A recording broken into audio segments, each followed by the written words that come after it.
Hello friends, welcome back to my channel. আজকে আমি আপনাদেরকে দেখাবো ঘরোয়া পদ্ধতিতে বেগুনি তৈরি করার রেসিপি।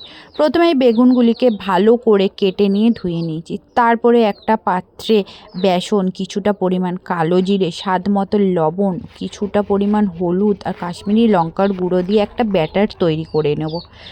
ব্যাটারটা ভালো করে তৈরি করতে হবে, যাতে না শক্তও হয় আর বেশি পাতলাও হয়।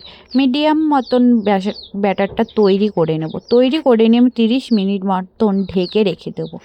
ব্যাটারটা 30 মিনিট হয়ে গেলে তারপরে আমি এক এক করে কেটে রাখা বেগুনগুলোকে একটা কড়াইতে তেল গরম করতে দিয়ে তার মধ্যে এক এক করে ছেড়ে দেবো। ছেড়ে দিয়ে উল্টে পাল্টে ভেজে নেব। ভেজে নিয়ে তৈরি হয়ে যাবে বেগুনি। আমার ভিডিও আপনাদের কিরম লাগে অবশ্যই কমেন্ট করে জানাবেন। আর এইভাবে বেগুনি তৈরি করে সন্ধ্যের টিফিনে খান, সত্যি বলছি দারুণ লাগবে। এই বেগুনিটাও খেতে অসাধারণ হয়েছিল।